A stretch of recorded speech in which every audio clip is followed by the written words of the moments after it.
The laughter started before Gideon even reached the door. He walked into his own cousin-in-law's engagement party in steel-toe boots crusted with dried grout. His uniform stained from an emergency pipe repair he'd left an hour early to attend. A valet wouldn't even touch his truck. Someone in a tuxedo raised a champagne flute and said, loud enough for the whole ballroom to hear, that maintenance had finally found the ballroom.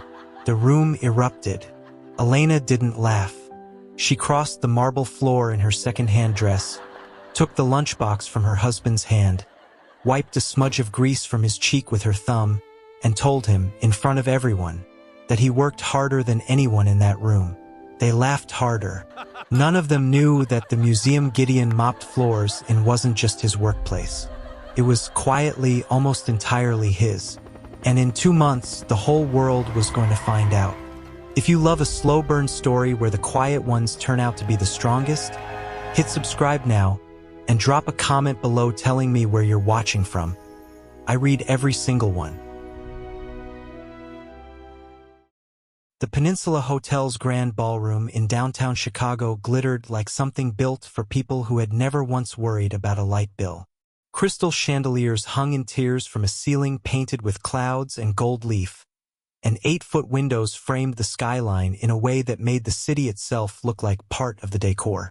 Waitstaff moved in choreographed silence, trays of champagne flutes balanced at their shoulders, and a string quartet in the corner played something soft and rich that nobody was really listening to. Elena Brooks stood near one of those windows in a pale, second-hand dress she'd bought 2 years ago for a coworker's wedding, watching the city lights blur against the glass, and doing the math she always did at these parties.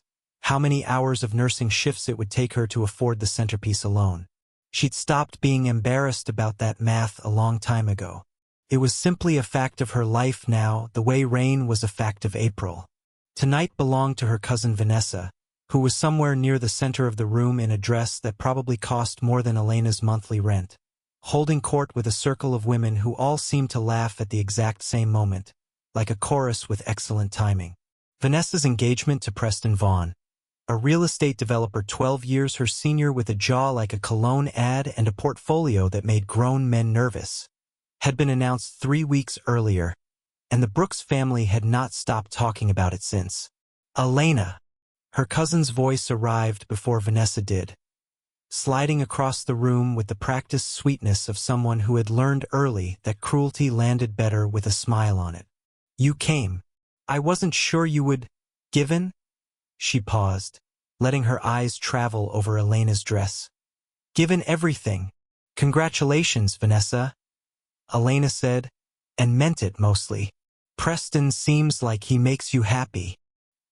He makes me comfortable, Vanessa corrected, as if the distinction were something to be proud of, which, frankly, is the more important thing.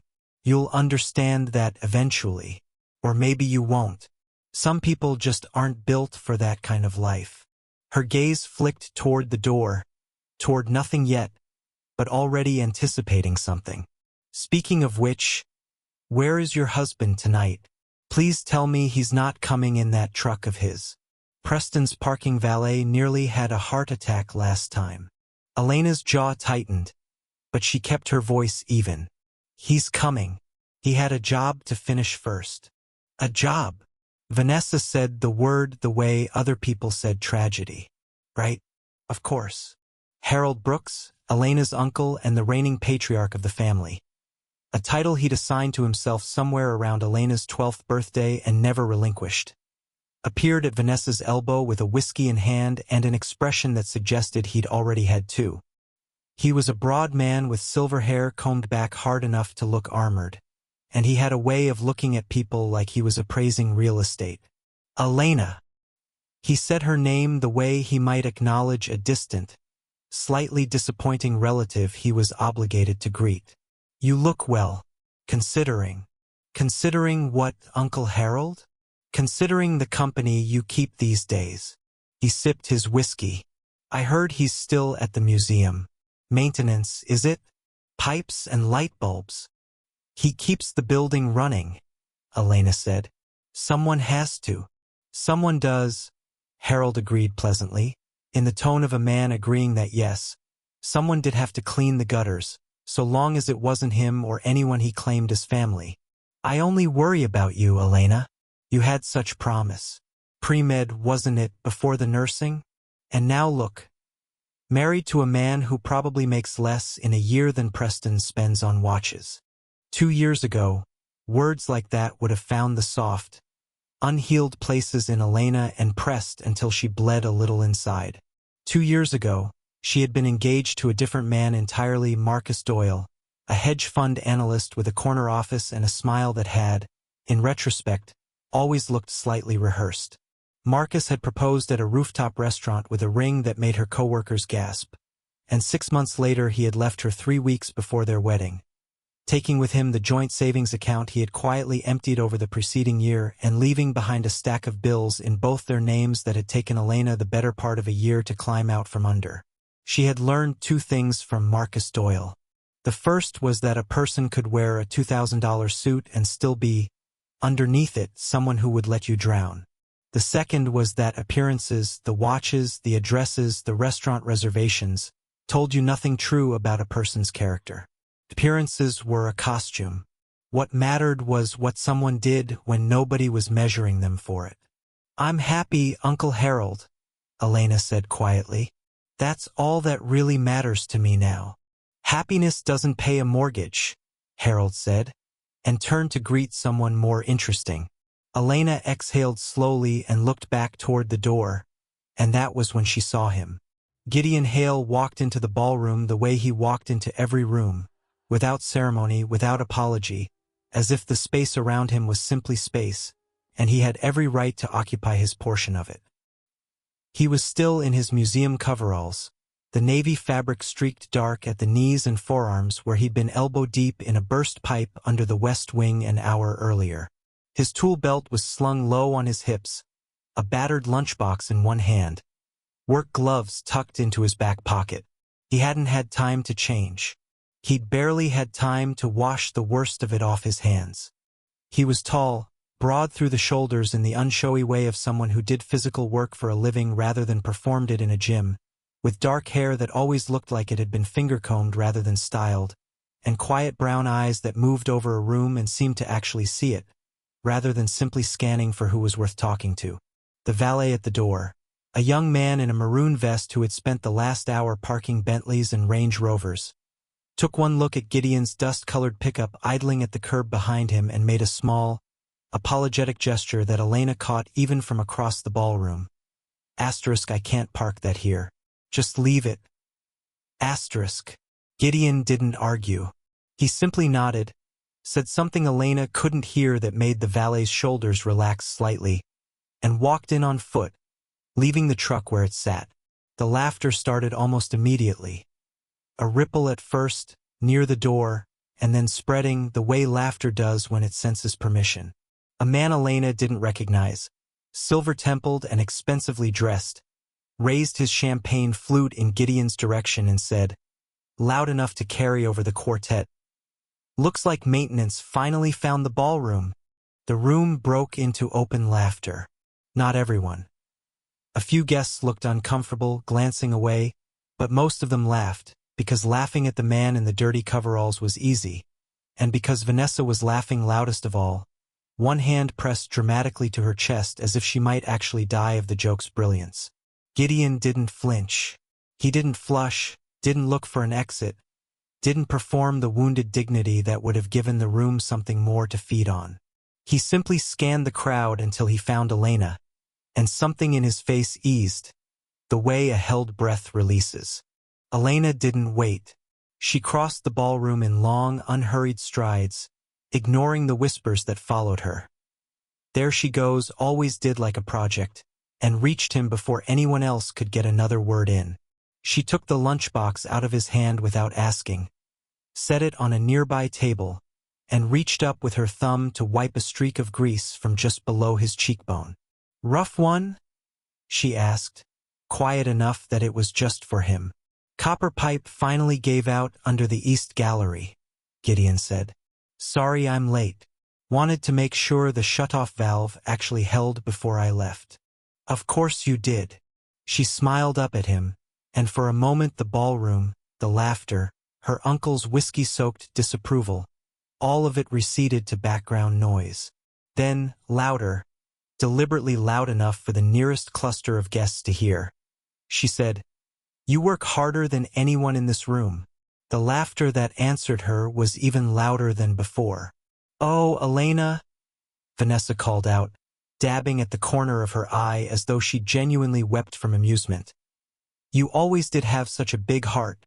Charity really does start at home, doesn't it?" "Vanessa," Elena said evenly. "His name is Gideon." "Of course it is, sweetheart." Vanessa's smile didn't falter. She turned to the small crowd gathered around her like a director cueing the next scene. "Everyone, this is Elena's husband. He fixes the toilets at the Children's Museum. Isn't that just precious?" A few more titters. Harold shook his head slowly, the particular disappointment of a man who believed, sincerely, that he was the only reasonable person in the room. Near the back, a woman Elena vaguely recognized as one of Vanessa's sorority sisters leaned toward her date and murmured something that ended in the word embarrassment. Not quite quiet enough. Gideon reached down and picked his lunchbox back up off the table, unbothered, the way a man might pick up an umbrella before rain that didn't concern him. "I should probably get out of everyone's nice clothes way," he said mildly, and there was the faintest thread of dry humor in it, so subtle that only Elena caught it and had to fight down a smile. "You don't have to leave," she said. "I know." He looked at her, and something passed between them that had nothing to do with the room around them. Steady, unbothered, entirely certain. "But I don't need to prove anything to anyone in here. Neither do you." Elena's throat tightened, not from the humiliation of the last 5 minutes, but from something closer to gratitude. The quiet astonishment of being loved by someone who simply refused to be moved by other people's cruelty.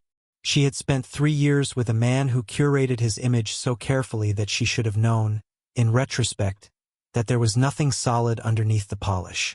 She had spent the 2 years since married to a man in work boots who didn't care what anyone thought of him, and who had never once, in all that time, made her feel like she was anything less than exactly enough. "Stay for one drink," she said. "Then we'll go." Across the room, near the champagne fountain that had cost more than most people's cars, Vanessa was already retelling the moment to a fresh audience, embellishing details, her laugh sharp and bright and entirely without warmth. Harold had turned back to his whiskey and his real estate friends, already composing the version of tonight he would tell at his club on Thursday. None of them noticed that the valet outside, the one who wouldn't touch Gideon's truck, had glanced twice at the museum's name stitched small and faded on the breast pocket of Gideon's coveralls, and frowned slightly as if trying to place something he couldn't quite name. None of them noticed that Gideon Hale, standing in his stained work clothes amid a room of tailored suits and borrowed confidence, was the only person there who didn't need the room's approval to know exactly who he was. They would learn that soon enough. They had no idea how soon. 2 years before the engagement party, Elena Brooks had walked into the Chicago Museum of Natural Heritage on a gray Tuesday afternoon, not because she loved museums, but because her therapist had suggested she find somewhere quiet to sit that wasn't her apartment, which still smelled faintly of a life she'd shared with a man who no longer existed to her except as a lesson. She had been sitting on a bench in the Mineral Hall, staring at a case of amethyst geodes without really seeing them, when a folding ladder had clattered somewhere above her and a voice had said, calm and unbothered, "You might want to scoot a few feet that way. I'm about to replace a bulb that's been flickering for a week, and I've got a 50-50 track record with these fixtures." She had looked up to find a man in navy coveralls balanced on the 3rd rung of a stepladder, a screwdriver tucked behind one ear, looking down at her with an expression that was somehow both apologetic and amused. "Is that supposed to be reassuring?" she'd asked. "Not even a little," he'd said, and climbed down anyway to move her bench himself rather than risk it. Up close, he was younger than she'd first guessed. Early 30s, with dark hair that needed a trim and hands that were rough in the specific way of someone who used them for a living, not for show. There had been a kindness in his face that had nothing performative in it, the kind of kindness that didn't seem to be waiting for credit. His name, he'd told her, was Gideon. He worked maintenance for the museum, had for a few years, he said, ever since finishing a stint doing similar work overseas, restoring old buildings, historic churches, that kind of thing. He didn't offer much more than that, and Elena, still raw and unwilling to pry into anyone else's carefully held privacy, hadn't asked. She had come back the following week. And the week after that. Not for the geodes, if she was honest with herself, but for the 15 minutes of conversation she'd have with the maintenance man while he fixed something small and she pretended to read the placards. He never asked her for anything. He never performed sympathy or interest the way Marcus used to, in that calculated way that always seemed to be angling toward something. Gideon simply talked to her like she was a person worth talking to, and somewhere in the space of 6 months, that had become the steadiest, most reliable good thing in Elena's week. He asked her out, eventually, in the most unglamorous way imaginable, over a leaking drinking fountain in the dinosaur hall, holding a wrench, asking if she liked pizza, because there was a place 2 blocks over that did a decent thin crust and he hadn't eaten since 6 that morning. She had said yes before she'd even fully processed the question. Their first real date had been at a diner with vinyl booths and a jukebox that only half worked, and Gideon had ordered a black coffee and a grilled cheese and had listened, asking questions that showed he'd been paying attention, while Elena talked about nursing school, about the ache of watching sick kids and their frightened parents every day, about how Marcus used to tell her that pediatric nursing wasn't really a growth field, as if that had ever been the point. "Do you like it?" Gideon had asked. "The work, I mean, not whether it grows." "I love it," she'd said, surprised at how easily the truth came out. "I've never loved anything the way I love it." "Then it's already worth everything," he'd said simply, like it was the most obvious fact in the world. And something in Elena had cracked open in a way that had nothing to do with sadness. They married 11 months later, in a small ceremony at a park pavilion with 40 guests, a potluck reception, and a second-hand dress that Elena had altered herself. Harold had come grudgingly and made a toast about young love that had sounded more like a eulogy for Elena's prospects. Vanessa hadn't come at all, citing a prior engagement that Elena suspected didn't exist. Gideon's side of the guest list had been smaller still. A handful of co-workers from the museum, an elderly woman named Mrs. Petrakis who ran the flower shop on his block and who he introduced as family, more or less, and 2 children, a boy and a girl, who had sat in the front row in their best clothes and cried a little during the vows. Those children were Noah and Sophie Ramirez, 8 and 10 years old, who lived 2 floors above Gideon's modest apartment with their mother, Dana, a single parent working double shifts at a call center to keep the lights on. Gideon had been tutoring them 3 evenings a week for almost 2 years by the time Elena met them, helping Noah with a stutter that made reading aloud an agony, helping Sophie, who was quietly, ferociously smart, with math workbooks 2 grade levels ahead of her class. Elena learned, slowly, in the unhurried way Gideon revealed most things about himself, that he had been doing this kind of quiet work for years. Sitting with kids who needed someone steady, showing up to little league games for children whose parents worked too many jobs to make it themselves, fixing a widow's furnace before winter without ever mentioning it to anyone. None of it was performed. None of it was posted anywhere. He did it because, as he told Elena once, lying in the dark of their small apartment with her head on his chest, "Somebody did it for me once when I needed it, and I never got the chance to pay him back before he died. So I pay it forward instead." She had asked then gently about his family, his parents, where he'd grown up, why he never talked about any of it. Gideon had gone quiet for a long moment, the particular quiet of a man deciding how much of a locked room to open. "My family's complicated," he'd said finally. "There are things about where I come from that I can't talk about yet. Not because I don't trust you. I trust you with everything that matters. But there's an agreement I made a long time ago, with someone I loved very much, and breaking it early would undo something I've spent years building. I need you to trust that I'll tell you everything, someday. Just not yet." It should have worried her. In another life, with another man, it might have been a red flag flying at full mast. But there was nothing evasive in the way Gideon said it. No shifting eyes, no rehearsed defensiveness. None of the tells she had learned, painfully, to recognize in Marcus. There was only quiet, steady honesty about the shape of a secret, without any dishonesty about its existence. "Okay," she'd said, and meant it. "I'm not marrying your secrets, Gideon. I'm marrying you." He had kissed her forehead then, and held her a little tighter, and she had felt, more than heard him exhale.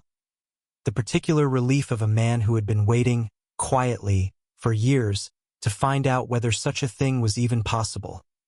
To be loved before anyone knew what he was worth, rather than because of it. Now, 2 years into their marriage, Elena had learned the rhythms of Gideon's life without ever fully learning its foundations. She knew he left every second Saturday morning for what he called meetings, dressed not in his coveralls but in a plain button-down and slacks, and came back by early afternoon saying little beyond that things were on track. She knew there was a leather folder he kept locked in the bottom drawer of his desk that she had never once been tempted to open, because trust, to Elena, was not a door you picked when someone hadn't yet handed you the key. She knew that whatever he was building toward, it was close. She'd noticed it in the set of his shoulders lately, a tightness that hadn't been there a year ago, like a man counting down days on a calendar only he could see. She had asked him once, a few months back, over dinner at their kitchen table, how much longer. "Not long," he'd said, and there had been something almost sad in it. The sadness of a man who had spent years building toward a finish line he wasn't entirely sure he wanted to cross, because crossing it meant the end of something too. The end of being simply Gideon, the guy who fixed the pipes, unremarkable and unbothered, loved for exactly nothing but himself. "Are you scared?" she'd asked. "A little," he'd admitted. "Not of the money. Never that. I'm scared of what people will do once they know. I've watched what money does to people my whole life, the way it makes some of them kinder, and the way it makes most of them worse. I wanted to know you before any of that changed how you saw me. Nothing's going to change how I see you, Gideon." He'd smiled at her then, the small, private smile he almost never showed anyone else, and reached across the table for her hand. "I know," he'd said. "That's exactly why I married you." She hadn't understood, then, quite how literally he meant it, that her love, offered freely to a man in a dirty uniform with a beat-up truck and no visible prospects, had been the single piece of proof he'd spent 7 years searching for. She would understand it soon enough. The countdown Gideon had been quietly keeping, the one etched somewhere behind his eyes every time Harold sneered or Vanessa laughed or a stranger at a party made a joke about maintenance men finding ballrooms, had almost run its course. 2 months. He'd told himself that night at the engagement party, watching Elena defend him with her chin lifted and her voice steady in a room full of people who thought they understood exactly what he was. 2 months, and then they would all learn precisely how wrong they had been. The Sunday after the engagement party, Harold Brooks summoned Elena and Gideon to his house in Winnetka with the kind of phone call that pretended to be an invitation. Family dinner, he'd called it, though the last time the whole family had gathered without an agenda attached, Elena couldn't remember. She almost didn't go. Gideon, characteristically, said it was her choice, and that he'd stand beside her whatever she decided. They went. Gideon wore the one good shirt he owned, pressed carefully by Elena the night before, and sat through an hour of Harold's real estate stories and Vanessa's wedding planning monologue with the patient stillness of a man waiting out a storm he knew wouldn't last forever. It was after dessert, when Vanessa and her mother had drifted into the living room to argue about seating charts, that Harold asked Gideon to step into his study. "Man to man," he'd said, in a tone that made Elena's stomach tighten before she even understood why. She wasn't in the room, but Gideon told her everything afterward, word for word, the way he always did, because there had never been a version of their marriage where he kept things from her once he'd decided they were his to share. Harold had poured 2 whiskeys, hadn't offered Gideon a seat, and had gotten straight to it in the blunt, transactional way of a man who believed every problem, given enough zeros, could be made to disappear. I'll be direct, Harold had said, because I respect you enough not to waste your time. I'm prepared to offer you a settlement. A generous one. Enough to start over somewhere else, buy a house outright, put some away for whatever you'd like to do next. In exchange, I'd ask that you release Elena from this marriage quietly. No scandal, no mess. Just a clean, dignified end, and everyone walks away better off. Better off how? Gideon had asked, not with anger, but with something closer to genuine curiosity. She could remarry well. She's still young, attractive. She had real prospects before. Harold had gestured vaguely at Gideon's shirt, his hands, the whole unremarkable shape of him. Before this, I'm not trying to insult you, son. I'm trying to be practical. You must know, somewhere in there, that you're holding her back. Gideon had set his untouched whiskey down on the edge of Harold's desk, careful not to leave a ring on the wood, and had looked at the older man for a long moment before answering. Mr. Brooks, I appreciate that you love your niece enough to think you're protecting her. I do. But you've misunderstood something fundamental, and I don't think any amount of money is going to fix that misunderstanding, so I won't take yours. Everyone has a price. Not for the things that actually matter, Gideon had said. Elena isn't a burden I need compensating for carrying. She's the best thing that's ever happened to me, and I intend to spend the rest of my life proving that to her, whether or not you or anyone else in this family ever comes around to seeing it. If it's all the same to you, I'll be finishing my dessert now. He'd walked out of the study and rejoined Elena at the table as if nothing had happened, and it was only in the car afterward, driving home under a sky gone the color of a healing bruise, that Elena had asked him what happened, and he'd told her plainly, without embellishment or self-congratulation, exactly what her uncle had offered him and exactly what he'd said in return. Elena had cried a little in the passenger seat.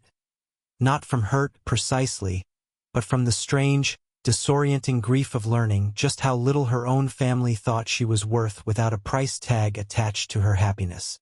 I'm sorry, she'd said. I'm so sorry he did that to you.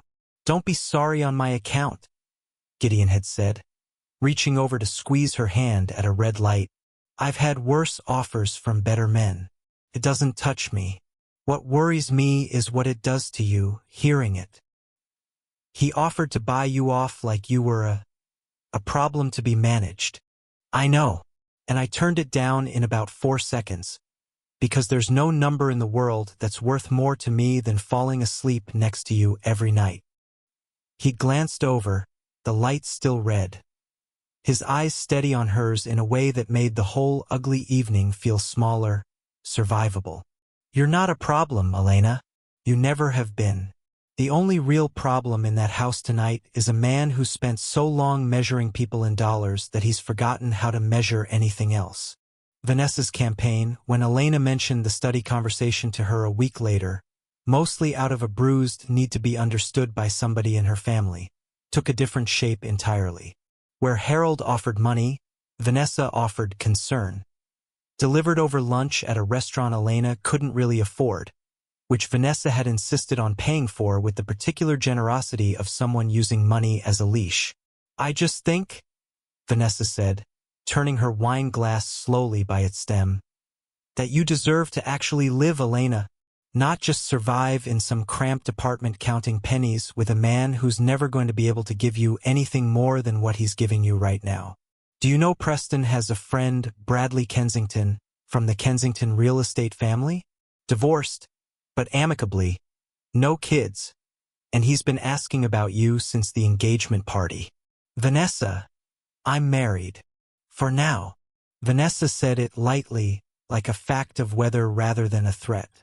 I'm not saying leave him tomorrow. I'm saying keep your options warm. Bradley's the kind of man who could actually take care of you, Elena, properly. You wouldn't have to work double shifts anymore. You could have the life you were supposed to have before you got distracted. Distracted. Elena had set down her fork. Is that what you call my marriage?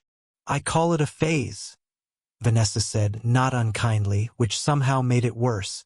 Everyone's allowed one rebellious relationship in their 20s. I had mine, a drummer, if you can believe it, absolutely disastrous. The point is you learn from it and move on to someone appropriate. You're 29, Elena. The clock on appropriate doesn't run forever. Elena had left that lunch without finishing her salad, her hands trembling slightly around her purse strap, not because Vanessa's words had convinced her of anything, but because of how casually, how confidently, her cousin had assumed that Elena's marriage was a temporary indulgence rather than the truest, steadiest thing in her life. It was the confidence of someone who had never once had to fight for anything, who genuinely believed love that didn't come wrapped in a particular zip code couldn't be real love at all. At home that night, she told Gideon everything, sitting cross-legged on their second-hand couch with a mug of tea going cold in her hands, and watched his jaw tighten at the mention of Bradley Kensington's name, the first flicker of something like jealousy she'd ever seen cross his face. "Does it bother you?" she'd asked. "That they keep doing this?" "It bothers me that it costs you something every time," Gideon had said.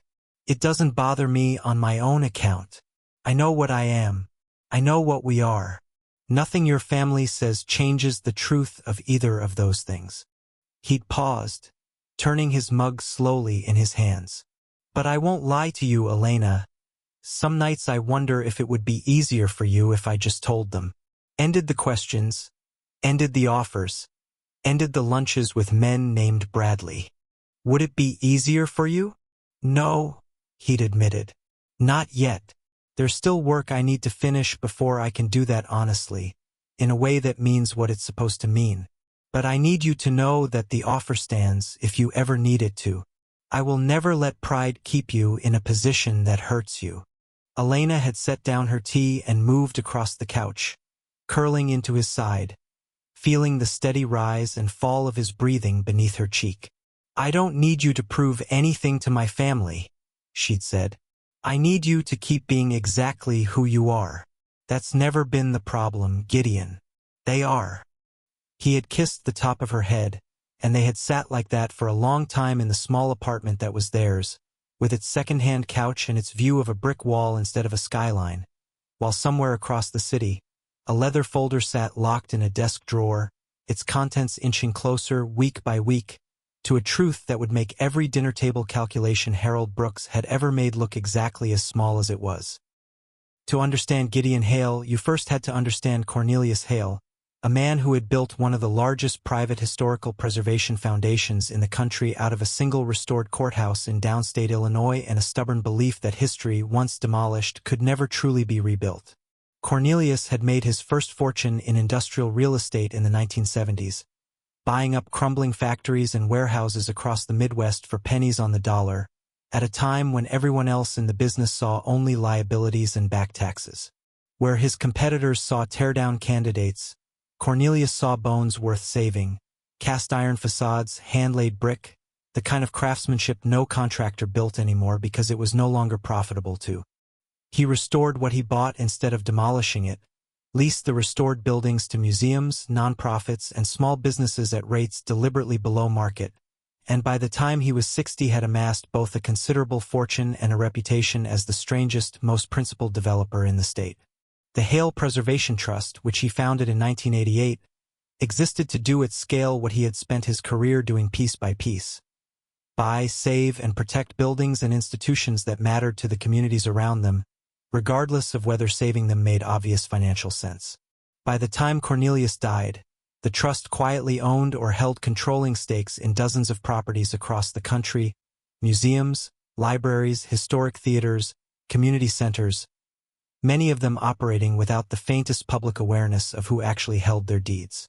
Gideon was Cornelius's only grandson, the child of Cornelius's daughter Margaret and a man who had left before Gideon turned 3, and he had grown up inside the strange gravity of his grandfather's wealth without ever quite being of it.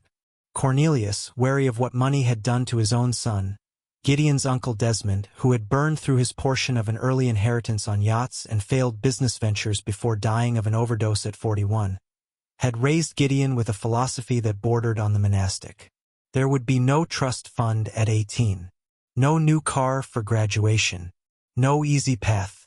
Money doesn't build character, Cornelius used to tell him, sitting on the porch of the old farmhouse in downstate Illinois where Gideon spent most of his childhood summers. It reveals it. If you want to know who you really are, son, you have to find out before the money tells the world who it thinks you should be.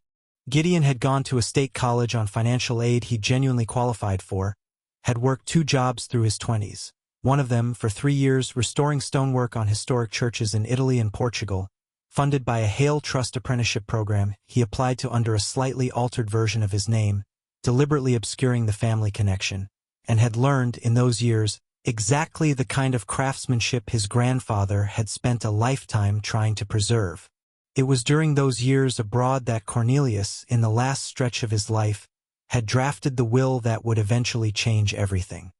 He had watched his grandson grow into a thoughtful, unshowy young man, entirely unlike Desmond, and he had wanted, more than anything, to ensure that whoever eventually inherited stewardship of the Hale Preservation Trust, its museums, its scholarships, its dozens of historic properties, its hundreds of employees, would inherit it as someone who had already proven, beyond any doubt, that they valued the mission over the money. The will's terms, drafted with Cornelius's attorney and revised twice before his death, were unusual, but not without precedent in families who had watched wealth corrode more than one generation. Gideon would inherit controlling interest in the trust, but only after completing 7 consecutive years living and working under conditions the will itself specified in careful, binding detail. He would take an ordinary job, unconnected to the family name. He would earn every dollar of his living honestly, through his own labor, without drawing on trust income beyond a small stipend held in reserve for genuine emergencies. He would not reveal his identity or his eventual inheritance to anyone during those 7 years, romantic partners included, until the terms were fulfilled or the will's executor determined an exception was warranted. And he would use the years in whatever way felt true to him to learn, really learn in his bones, not as an abstraction, how people without power or money were actually treated by the world, and by extension, to discover which of the people who entered his life valued him for something other than what he might someday be able to give them. You'll be tempted to think it's a cruel test, Cornelius had told him near the end, from a hospital bed with tubes in his arms and clarity still sharp in his eyes. It isn't. It's a mercy. I'm giving you 7 years to find real love, real friendship, real purpose, before any of it can be bought. Most people never get that gift, because the money arrives before they've had the chance to become anyone worth loving for free. Don't waste it feeling sorry for yourself. Gideon had taken a maintenance position at the Chicago Museum of Natural Heritage, one of the Trust's own properties, though he made certain, working quietly through the executor's office, that no one on staff, from the director down to the newest security guard, ever learned that the quiet man fixing their pipes was one signature away from owning the building outright. He had chosen maintenance work deliberately over some softer administrative role because there was no faster way to learn how a place actually treated its lowest visibility employees than to become one of them. To be the person visitors stepped around in hallways, the person executives forgot to greet in elevators, the person whose uniform made him functionally invisible to half the people he served every day. 5 years into his 7, he had met Elena Brooks on a gray Tuesday afternoon in the Mineral Hall, and everything about the careful, disciplined shape of his 7 years had suddenly acquired a stake he hadn't planned for.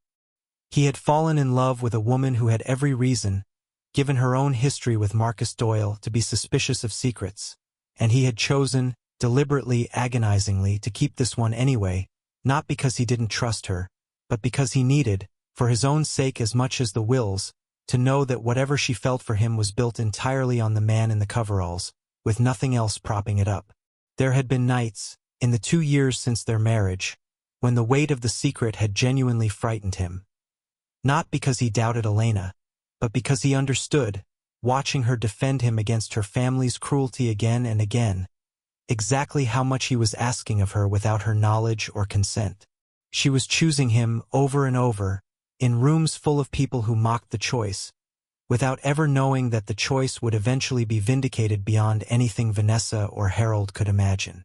It felt, some nights, less like a clever test and more like a debt he was quietly accumulating against her, one he intended to spend the rest of his life repaying.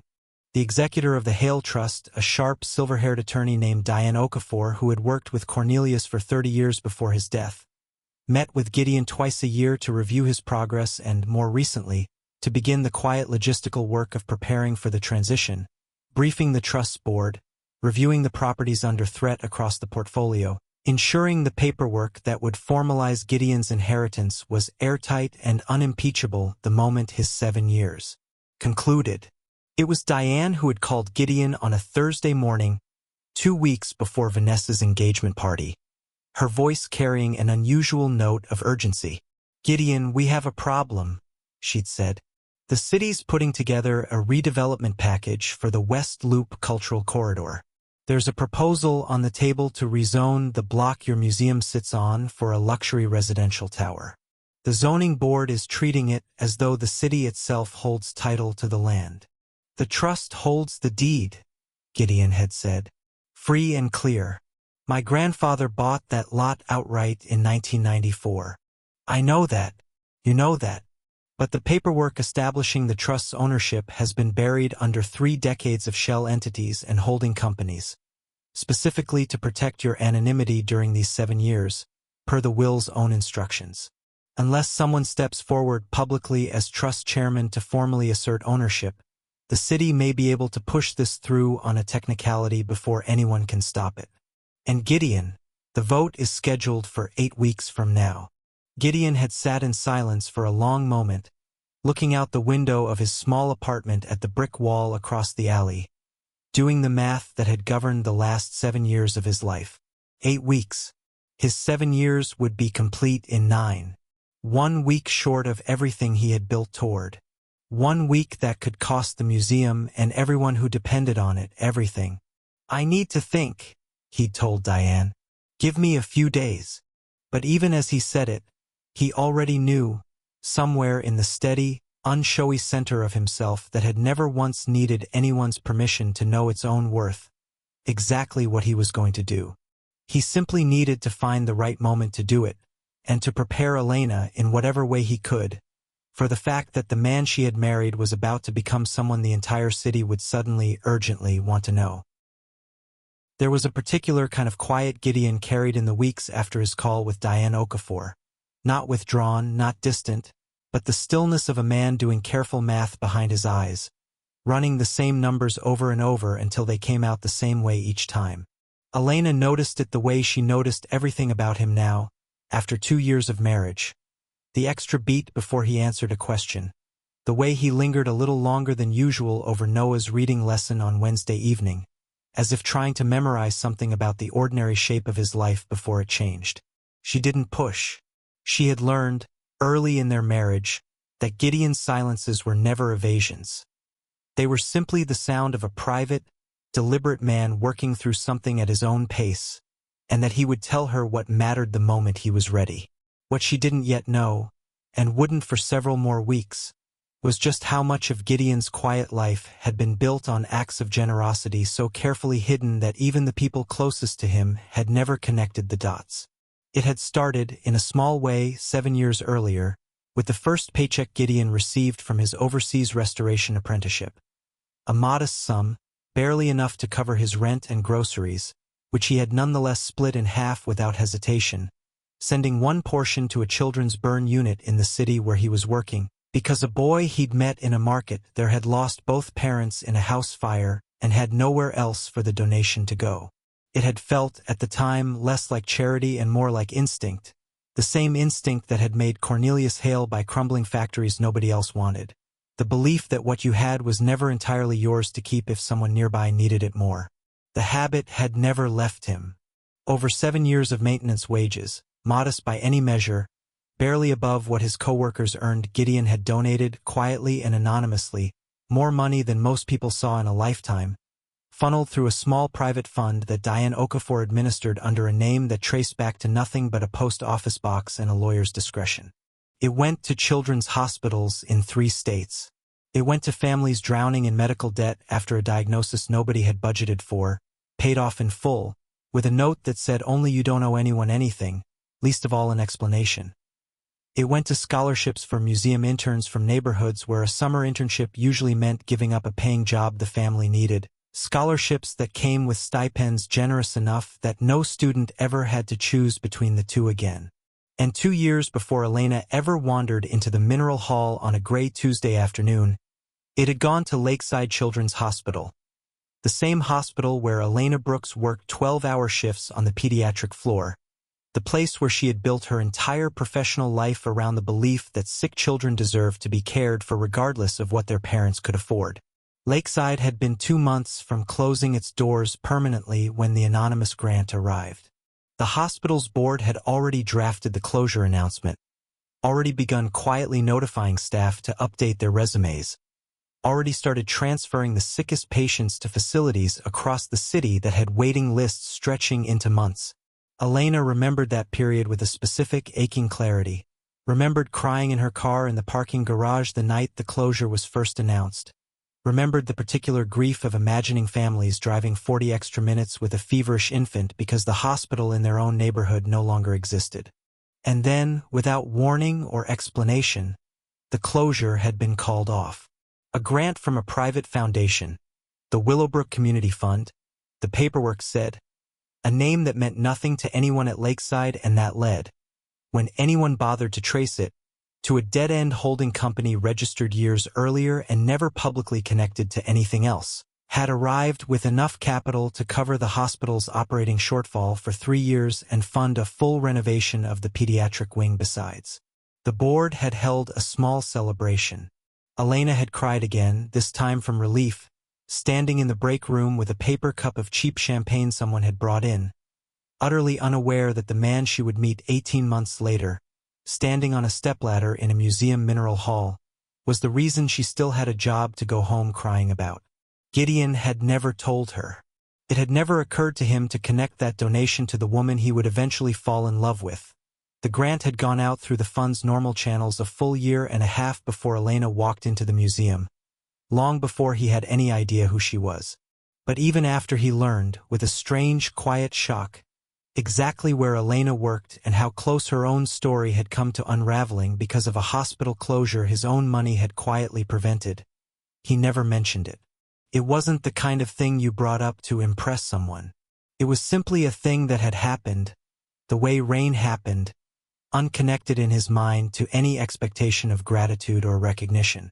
Noah and Sophie's mother, Dana Ramirez, had her own quiet chapter in the story that no one else knew either.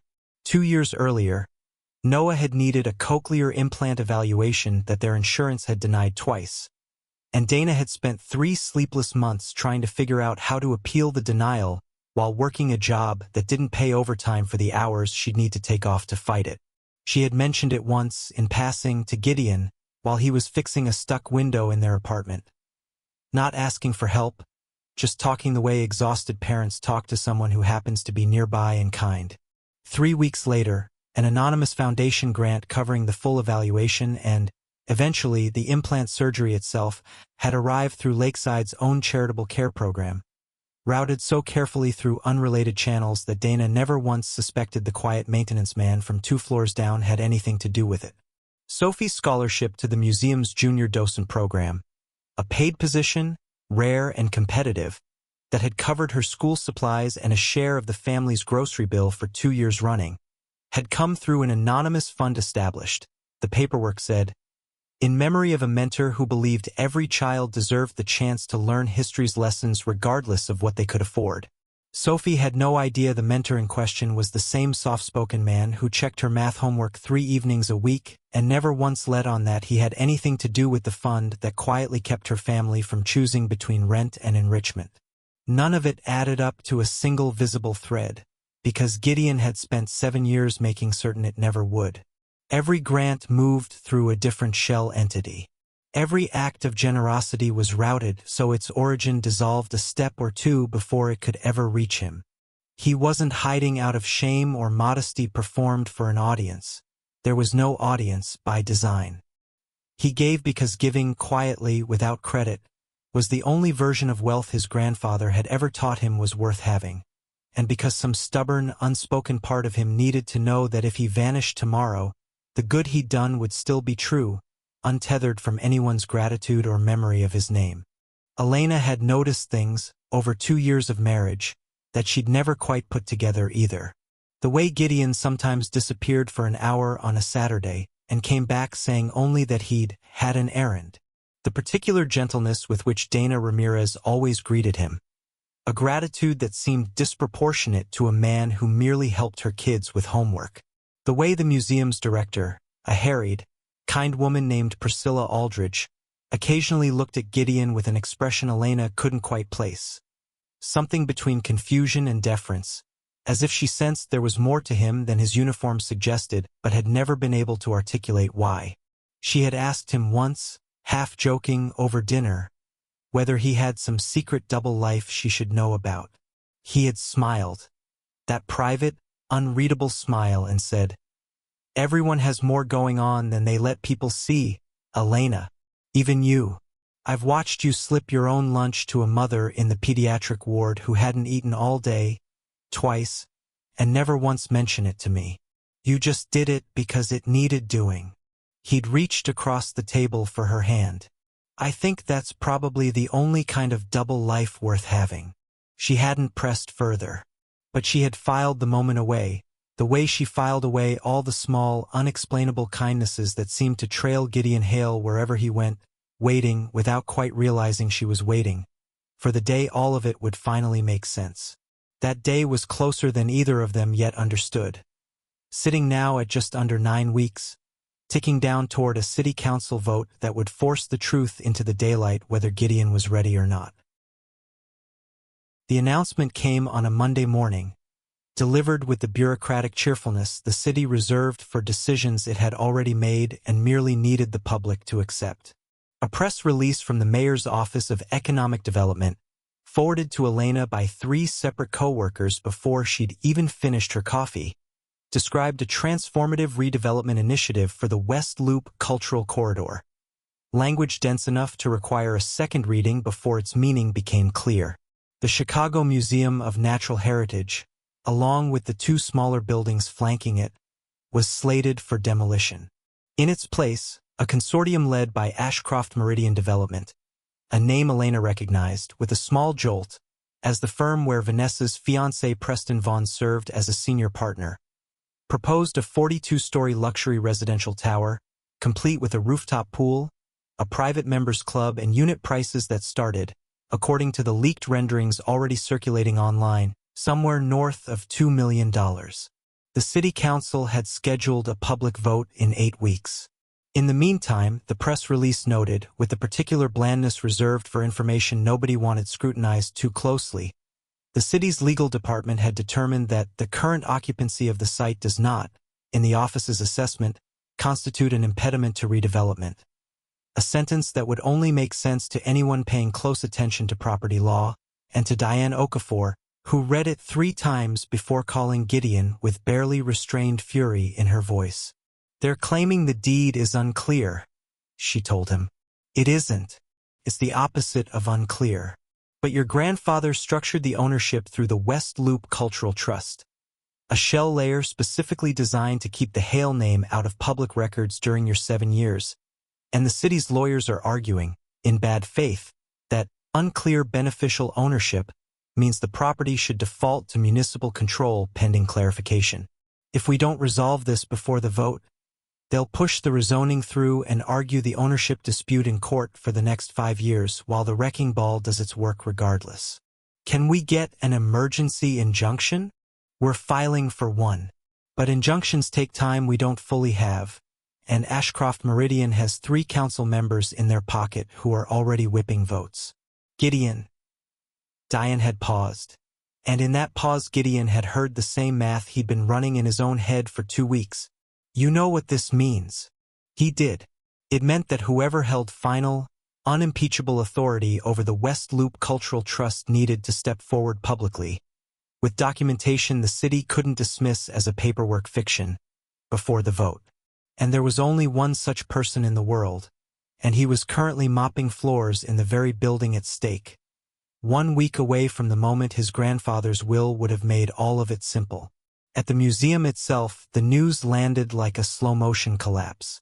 Priscilla Aldridge, the director, called an all-staff meeting in the atrium beneath the blue whale skeleton that had hung there since 1974, and read the press release aloud in a voice that kept catching, while 40-some employees, security guards, docents, the woman who ran the gift shop, the 2 other maintenance workers who trained Gideon when he first started, sat in folding chairs and absorbed the news that their jobs, and in many cases their professional identities, might not exist in 8 weeks' time. "I want to be honest with all of you," Priscilla had said. "I don't know who actually owns this building. I've asked our board, I've asked the city, and everyone gives me a different answer wrapped in legal language I can't fully parse. What I do know is that this museum has been free to enter for every schoolchild in this city for 30 years, and that if it becomes a luxury tower, that's simply gone. So is your work here? I'm sorry, I don't have better news." Gideon had sat in the back row during that meeting in his coveralls, a wrench still in his back pocket from a job he'd been in the middle of when the meeting was called, and had listened to the woman beside him, Marisol, who ran the front desk and had 2 kids in the district's underfunded elementary schools, quietly cry into a tissue, murmuring about how she didn't know where else she'd find work with hours that let her pick her kids up from school. He had said nothing. Not yet. Diane had asked him, more than once in the days since, to consider stepping forward immediately, will be damned, arguing that Cornelius surely never intended his 7-year test to cost 40 families their jobs and a museum its existence. But Gideon had turned the question over relentlessly in his mind, and the shape of it kept coming back to the same knot. If he broke the terms of the will 1 week early under public pressure, it would forever blur the one thing he had spent 7 years trying to prove, that his choices, his marriage, his whole quiet life had been built on something other than convenience or crisis management. He needed to be certain when he finally revealed himself that he was doing it because it was right, not merely because it was easy to justify. He needed one more thing, too, though he hadn't fully admitted it to himself yet. He needed to tell Elena first. Whatever happened at that council meeting, whatever the cameras eventually caught, he was not going to let his wife learn the truth about her husband from a news broadcast, the way the rest of the city would. Outside City Hall, meanwhile, the celebration had already begun in earnest. Ashcroft Meridian's PR team released renderings of the proposed tower, sleek glass, a sky lobby, a name, * the Meridian at West Loop *, designed to erase any memory of what had stood there before, and Preston Vaughn gave a triumphant interview to a local business journal, standing on the very sidewalk outside the museum in a tailored coat, gesturing at the century-old brick building behind him as though it were an eyesore rather than a landmark. "This corridor has been underutilized for decades," Preston told the reporter, a line Elena read 3 times over breakfast with her stomach turning. "The truth is, a lot of these old buildings are sentimental relics that the city's held onto out of nostalgia rather than sound economic thinking. We're proud to be part of bringing this neighborhood into the 21st century." Vanessa, predictably, had posted the article to her social media with a string of champagne emojis and a caption about being "so proud of my future husband, building the future of this city." A post that Elena scrolled past 3 times that week with a rising, specific anger she hadn't expected, because for the first time, Vanessa's careless cruelty wasn't aimed at Elena's marriage. It was aimed at Gideon's actual workplace, at Marisol's paycheck, at the after-school program that gave Noah and Sophie somewhere warm and supervised to go while their mother worked. It felt, suddenly, much larger than a family squabble over a wedding toast. "Can they really do this?" Elena asked Gideon that night, sitting at their kitchen table with her laptop open to the article, the blue light throwing shadows across her face. "Just take the building? Doesn't somebody own it?" Gideon was quiet for a long moment, turning his coffee mug slowly between his hands the way he did when he was choosing words carefully. "Someone does," he said finally. "It's more complicated than most people realize. I think it's going to work out, Elena. I need you to trust me on that, even though I can't fully explain why yet." "Gideon," She reached across the table, closed the laptop, and looked at him with the particular steadiness she reserved for moments when she needed the whole truth and not a comforting shape of it. You've been carrying something for weeks. I can see it. I'm not asking you to tell me everything tonight if you're not ready. But please don't tell me it's going to work out like it's a weather forecast. Tell me the truth, even if the truth is, I can't explain yet. He looked at her for a long moment, something moving behind his eyes that she'd never quite seen before.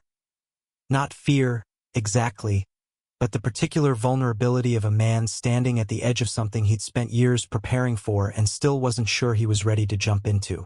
I can't explain yet, he said quietly. But I promise you, Elena, before this is over, you're going to understand everything. And I need you to know, whatever you learn, that none of it changes what's true between us. It only adds context to it. She studied his face for a long moment, and then, because 2 years of marriage had taught her that Gideon Hale had never once given her a reason to doubt him, she nodded slowly. Okay, she said. I trust you. But Gideon, whatever this is, please don't let that museum fall because you're waiting for the perfect moment. Some of those people can't afford to lose their jobs waiting for you to be ready. It was, without either of them fully realizing it in that moment, exactly the push Gideon needed to hear. Not pressure from Diane, not the mounting fury of the countdown clock in his head, but his wife, unaware of the stakes she was naming, reminding him precisely why the work he'd built quietly for 7 years had always mattered more than his own comfort. He had 1 week left on the calendar his grandfather had set for him. He decided, that night, watching Elena's face in the lamplight of their small kitchen, that he wasn't going to wait for it. Diane Okafor's office occupied the 14th floor of a modest building on LaSalle Street, unglamorous by design, chosen decades earlier by Cornelius Hale specifically because it drew no attention.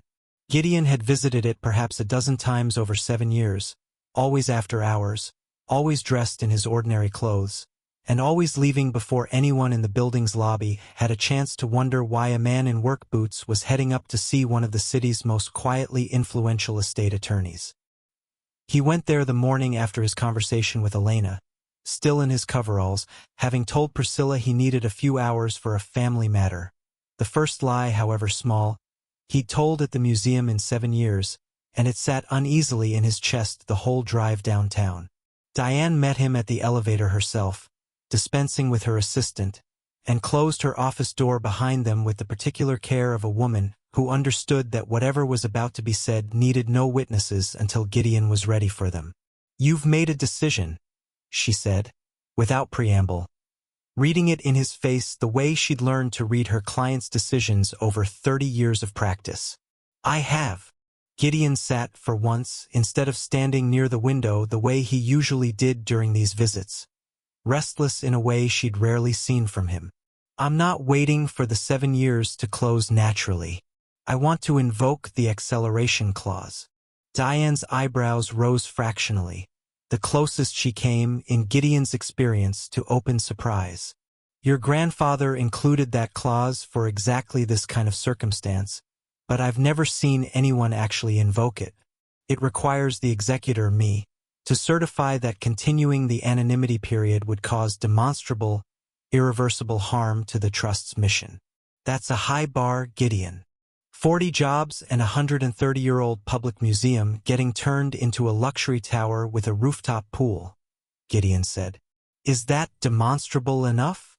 Diane held his gaze for a long moment, then reached for a thick folder already sitting, Gideon noticed, at the corner of her desk. Prepared, he realized in advance, because she had known, better than he had himself, exactly which way this was going to break. I've had this ready for 3 weeks, she admitted. I was fairly confident you'd get here eventually. Your grandfather would have been enormously proud of how long you held out, for what it's worth. He always said the test wasn't really about 7 years. It was about whether you'd know in your own gut when the 7 years stopped mattering more than doing the right thing. Does invoking the clause change anything about the terms? The stipend, the everything I built during these years?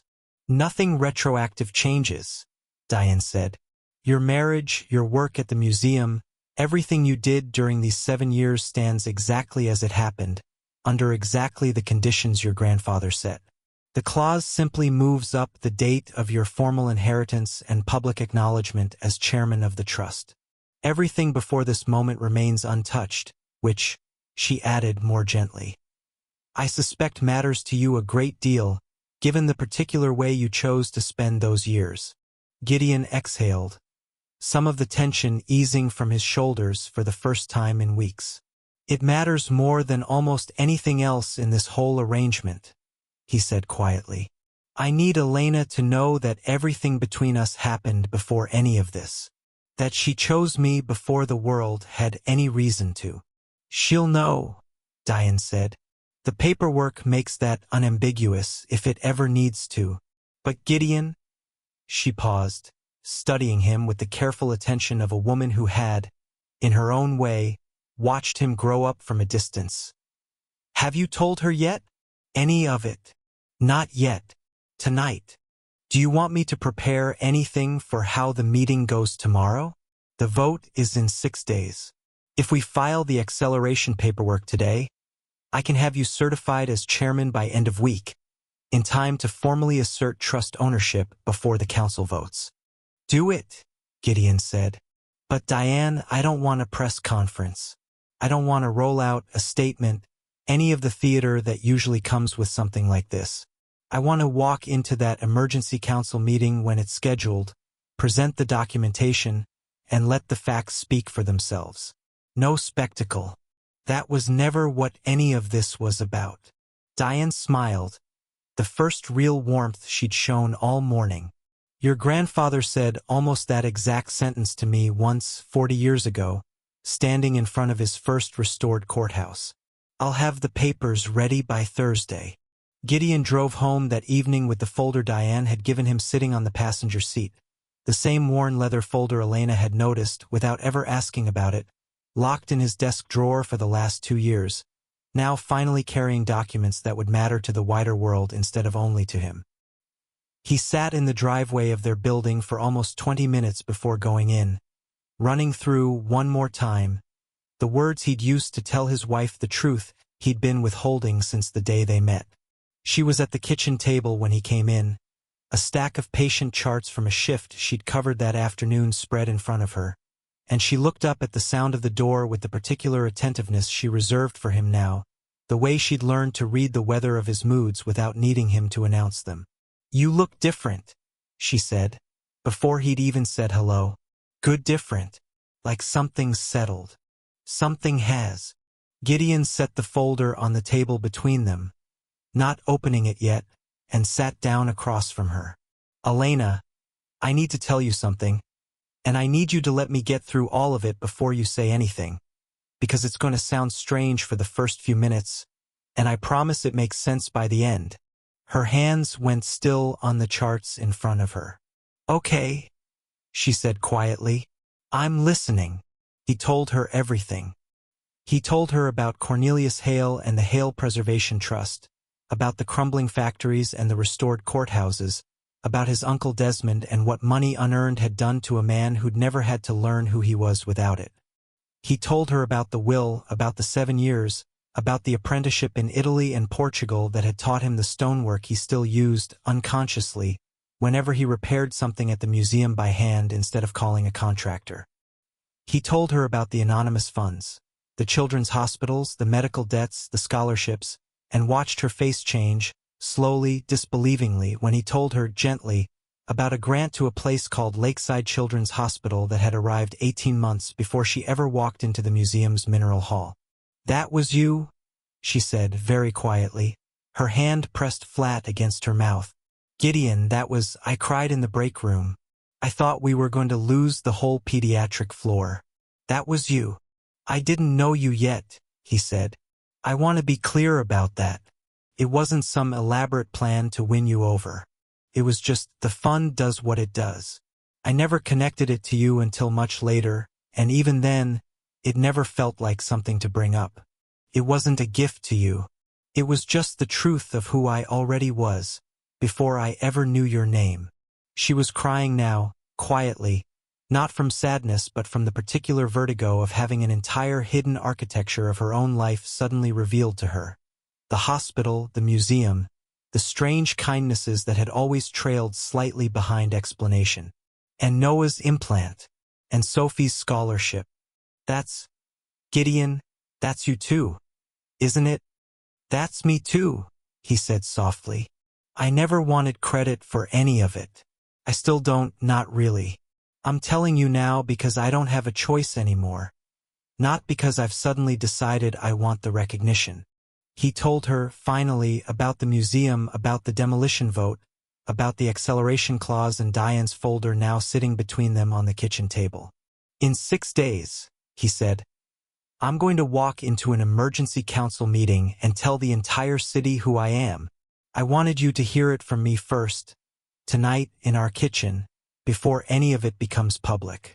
And I need you to know, everything before this moment, every year of our marriage, everything you chose when you defended me at that engagement party in front of your whole family. None of it happened because you knew any of this. You loved a maintenance man in a dirty uniform who couldn't offer you anything but himself. That's who you married. Everything else is just context that's about to become very loud. Elena sat in silence for a long moment, looking at the folder, at her husband's steady hands resting on the table, at the 2 years of marriage suddenly reframed by a truth so much larger than she'd imagined. When she finally spoke, her voice was thick but steady. Why didn't you tell me sooner? Not out of anger. I'm not angry, Gideon. I just want to understand. Because I wanted to know whether you'd choose me before the world told you who I was. Gideon said. The words he'd rehearsed 100 times in his head finally spoken aloud, plain and unadorned. I've watched what money does to people my whole life. I needed to know all the way down that what we have wasn't built on anything the world could take away or add to. I needed to know you loved the man, not the account balance underneath him.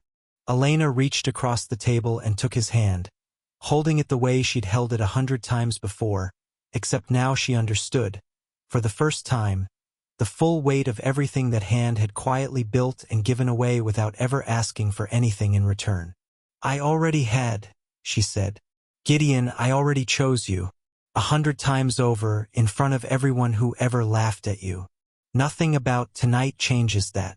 It just means the whole world's about to find out what I already knew. He pulled her into him then, across the small kitchen table cluttered with patient charts and a leather folder that would soon change both their lives irrevocably, and held her the way a man holds something he has waited 7 long years to be certain he deserved. 6 days, he thought, his chin resting against her hair. 6 days, and then the whole city would learn exactly who had been fixing their pipes. The Chicago City Council chambers on the day of the emergency vote were fuller than usual, packed with a strange mix of constituencies that rarely occupied the same room. Museum staff in their work uniforms clustered near the back, having been given the afternoon off by Priscilla Aldridge specifically so they could witness what she quietly suspected, without knowing the details, might be their last chance to save their jobs. Ashcroft Meridian executives in tailored suits seated near the front.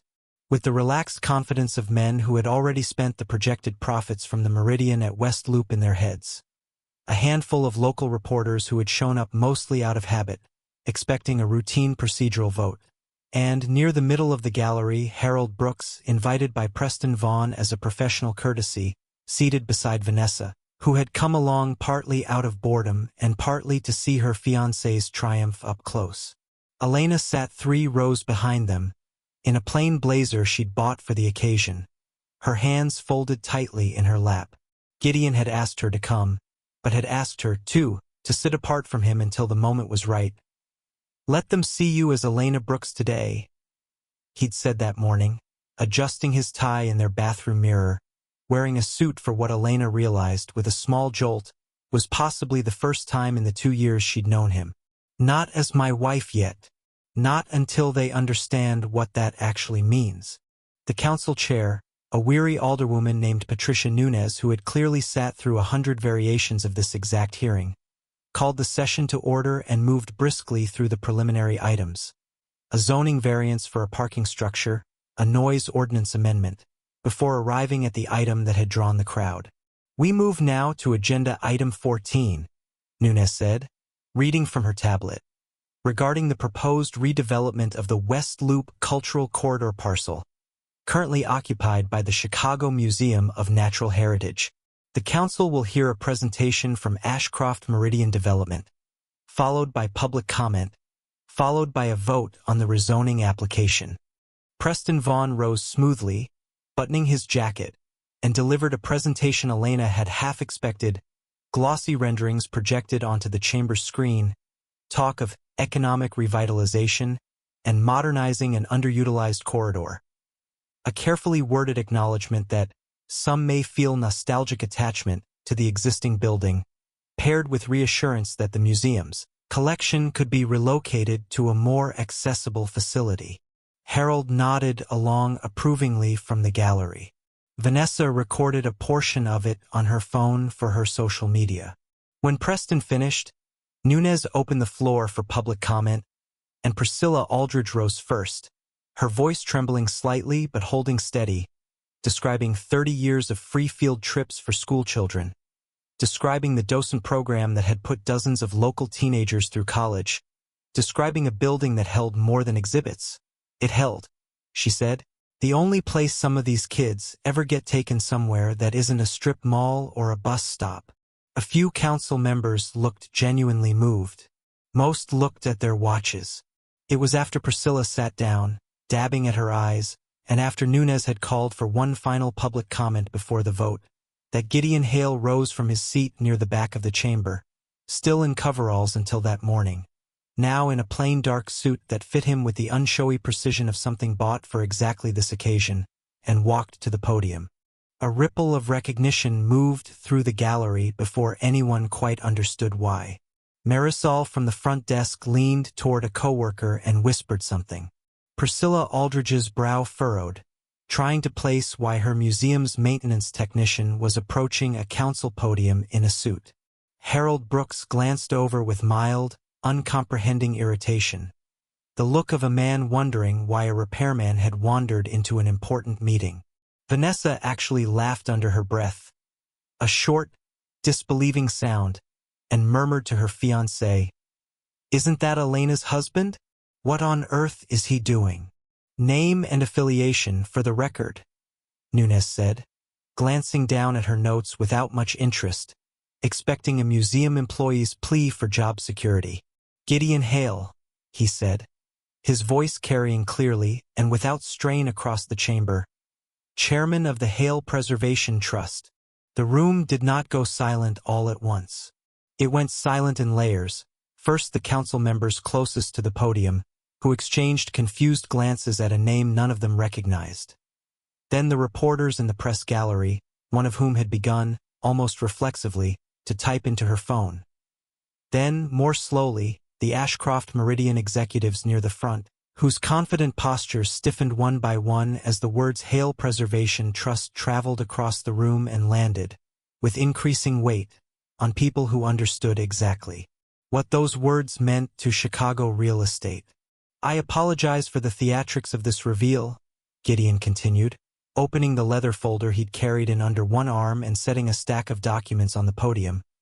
"But until this morning, I was legally bound by the terms of my late grandfather's will to conduct my life, including my employment at the very museum under discussion today, without disclosing this affiliation. That period concluded, formally, 3 hours ago, and I've come here directly from my attorney's office because I understand there is a vote scheduled for this afternoon that I believe is proceeding on the basis of a significant factual error." Preston Vaughn had half risen from his seat. "Council Chair, I object to this. This is completely irregular. We have no verification of any of these claims." "You'll have all the verification you need," Gideon said, unhurried, and nodded to Diane Okafor, who rose from a seat near the front where she'd been waiting, unnoticed, and approached the podium with a second, thicker set of documents.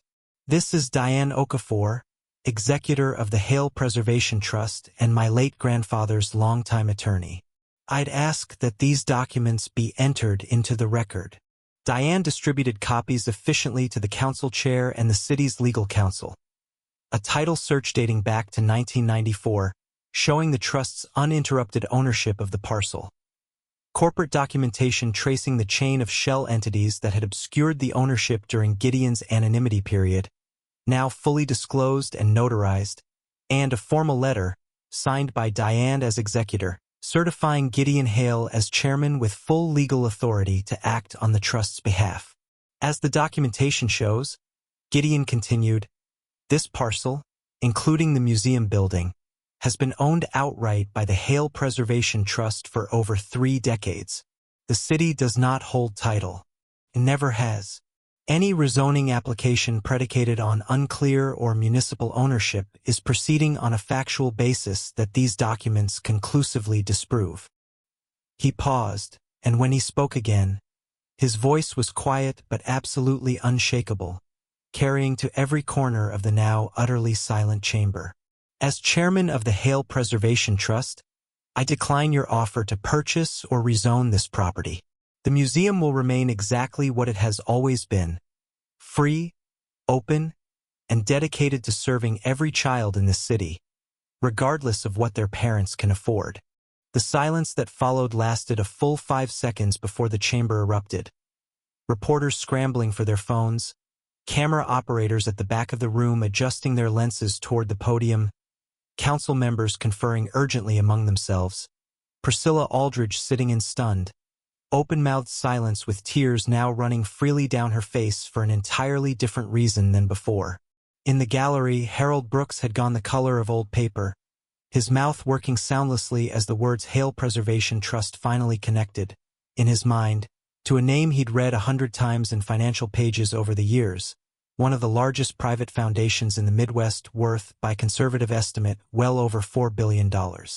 Vanessa's phone had slipped from her hand entirely, clattering onto the floor of the gallery, her face draining of color as she stared at the man she had, less than a month earlier, called an embarrassment and a charity case in front of an entire ballroom. Preston Vaughn stood frozen at the front of the chamber, his glossy renderings still glowing uselessly on the screen behind him, his entire redevelopment proposal collapsing in real time in front of council members who had, moments earlier, seemed prepared to approve it without much scrutiny. Elena sat very still in her seat, 3 rows back, watching her husband stand at that podium with the same unshowy steadiness he'd carried into their apartment on their first date, into the ballroom that had laughed at his boots, into every ordinary evening they'd shared for 2 years. The same man, entirely unchanged by the words that had just detonated across the chamber, still speaking in the calm, measured tone he used when he explained a repair to a nervous museum visitor. Nunez, recovering some of her composure, tapped her gavel for order and addressed Gideon directly. Mr. Hale, given the documentation presented, this council will need to postpone today's vote pending full legal review of the ownership claims. I want to be clear that this is highly irregular. I understand, Gideon said, and I'd welcome any review the council requires. The documentation will hold. It was drafted specifically to. He gathered his folder, thanked the council for their time with a courtesy that seemed almost startling given the magnitude of what he'd just done, and walked back down the aisle toward the gallery.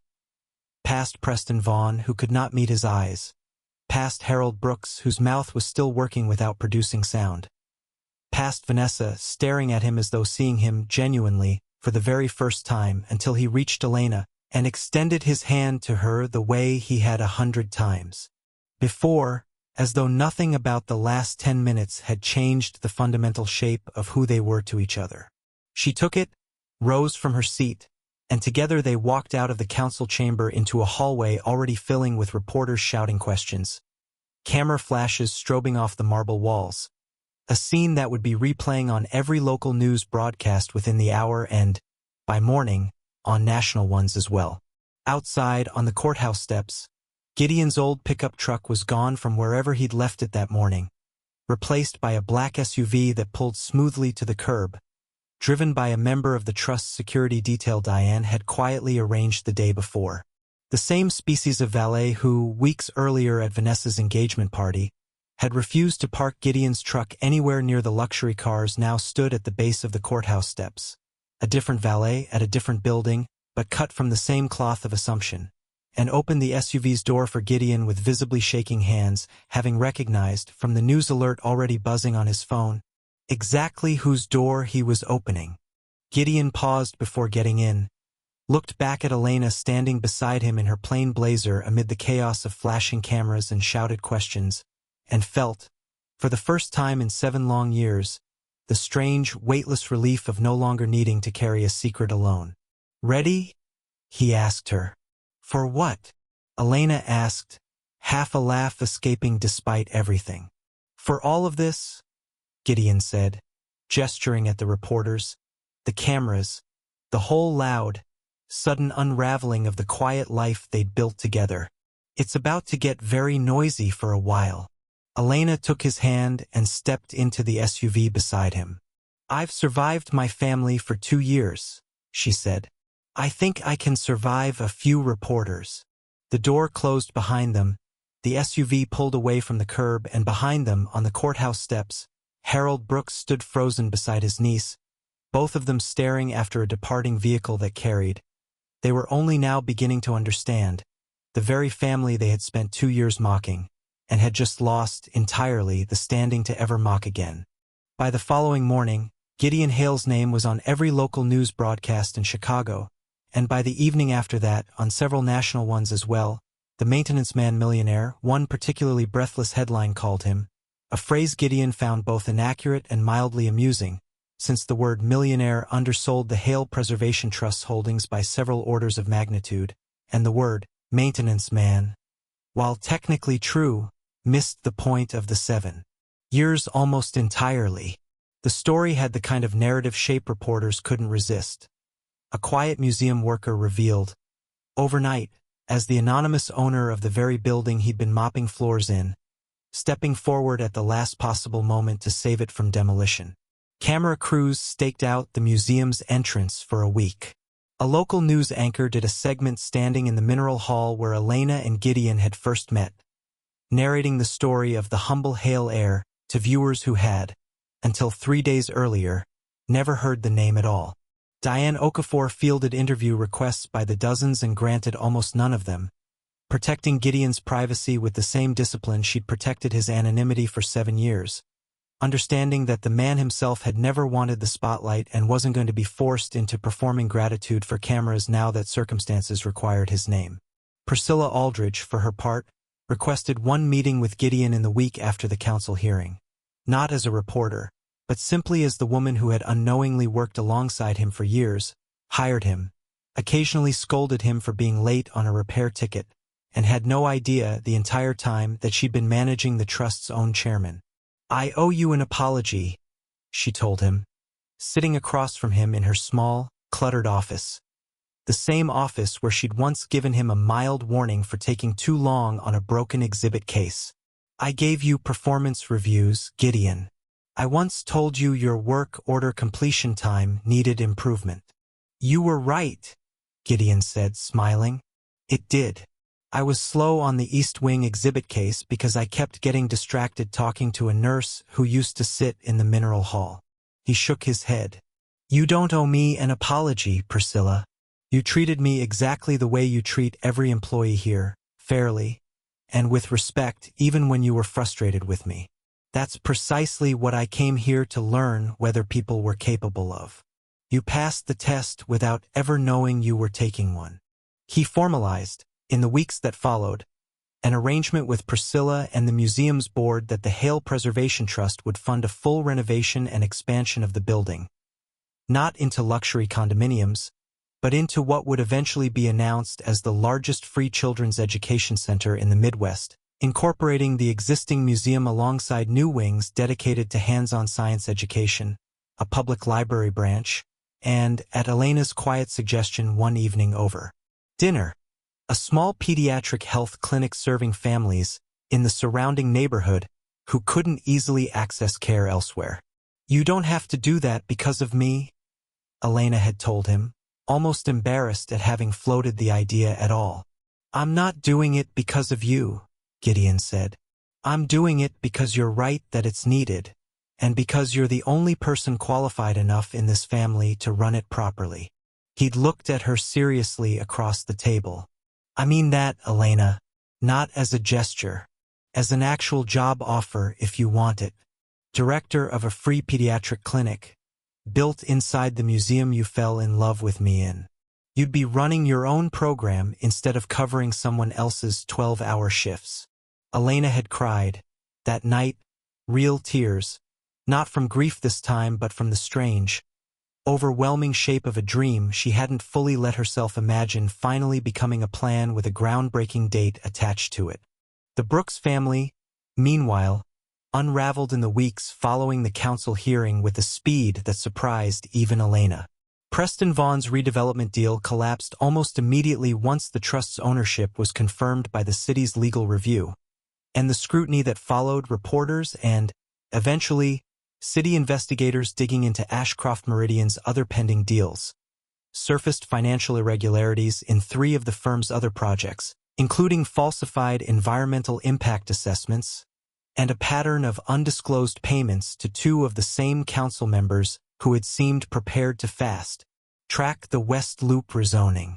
Preston was indicted on fraud charges 4 months later, his assets frozen pending trial, his engagement to Vanessa ending not with a dramatic confrontation but with a terse, lawyer-drafted statement and a cancelled venue deposit that Vanessa, humiliatingly, had to fight to get refunded.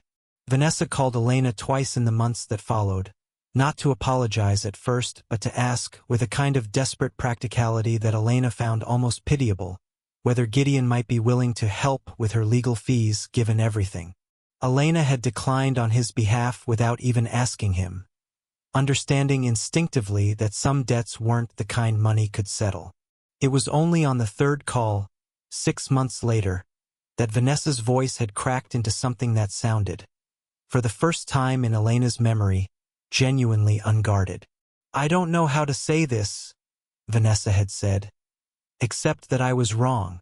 About Gideon. About you. I spent years thinking you'd settled for less than you deserved, and it turns out I didn't understand what deserving even meant. I'm sorry, Elena. I don't expect you to forgive me right away. I just needed you to know I finally see it. Elena hadn't forgiven her instantly. Some wounds needed longer than a phone call to close, but she'd agreed to meet Vanessa for coffee the following week, not out of obligation, but because some quiet, generous part of her still believed people could change if they were finally willing to look honestly at themselves, the same belief that had made Cornelius Hale build an entire trust around the idea. Harold's reckoning came more publicly, and more painfully for a man who had built his entire identity around being the family's arbiter of worth. At a family gathering Elena attended reluctantly, months after the council hearing, Harold had pulled Gideon aside, not into a private study this time, but in the open, in front of the assembled family, in what Elena understood, watching from across the room, was a deliberate choice on her uncle's part to make his apology as visible as his previous cruelty had been. I offered you money to disappear, Harold said, his voice rougher than Elena had ever heard it. I looked at you and saw nothing but a mistake my niece was making. I was wrong about who you are, and I was wrong, more importantly, about what actually makes a person worth respecting. I don't expect you to forget that conversation in my study. I just needed to say, in front of everyone here, that I was the one who failed the test that night, not you. Gideon had accepted the apology with the same unshowy grace he brought to everything else, though Elena noticed with quiet satisfaction that he never once let Harold forget precisely what he'd offered to buy. A small, gentle correction, delivered once, that he'd declined the settlement, but not the lesson in it. Noah and Sophie, for their part, found their quiet mentor's sudden fame almost entirely beside the point. Sophie, 12 now and no less ferociously smart, had asked Gideon with wide, serious eyes whether being rich meant he'd stop helping with her math homework. Gideon had laughed, a rare, full laugh, and promised her that some things, the things that actually mattered, weren't going anywhere. Noah, whose stutter had eased considerably since the cochlear implant surgery he still didn't know Gideon had funded, had simply hugged him and asked if the new museum wing would have dinosaurs, a question Gideon answered with the same patient seriousness he gave every question that actually mattered to the person asking it. A year after the council hearing, the newly renamed Hale Family Discovery Center opened its doors, the original museum building fully restored, its brick facade cleaned and repointed using the same stonework techniques Gideon had learned abroad, flanked by a new wing housing a public library branch and, at its western end, the Elena Brooks Pediatric Community Clinic, its doors open free of charge to any family in the neighborhood who needed care. At the opening ceremony, held on the same steps where reporters had once shouted questions at a fleeing SUV, Gideon stood at a podium far smaller and less crowded than the one at City Hall, in a suit that still looked slightly unfamiliar on him, and said very little. A short thank you to the staff, a mention of his grandfather, a longer, quieter thank you to his wife, standing beside him in scrubs because she'd come straight from her first shift at the new clinic, that made most of the crowd tear up before he'd even finished the sentence. He still wore his coveralls 3 days a week, arriving early to fix whatever needed fixing in the building he now formally owned, because he had discovered, in 7 years of learning what it meant to work with his hands for people who had no idea who he was, that he simply liked the work, the particular unglamorous satisfaction of a leaking pipe made whole again, a flickering light finally repaired, a building kept standing for one more generation of children to walk through its doors for free. Visitors still occasionally mistook him for the maintenance man. He never corrected them. He simply smiled, finished whatever repair he was making, and let them walk on toward the exhibits, entirely unaware that the man in the work boots owned every brick around them, because the people who actually mattered in his life, the ones who had chosen him before any of this was true, already knew exactly who he was, and that had always been the only recognition he'd ever really wanted. That's the story of a man who spent 7 quiet years proving that love, real love, doesn't need an audience or a bank statement to be true, and of the woman who chose him again and again, in rooms full of people who couldn't see what she saw all along. Gideon still fixes what's broken. Elena still shows up for the families who need her most. And the museum that almost fell still stands, free and open, exactly as it was always meant to be. Thank you so much for spending this time with me and with Elena and Gideon's story. If it moved you, made you tear up, or made you want to defend the quiet, hardworking people in your own life a little louder, that means everything to me.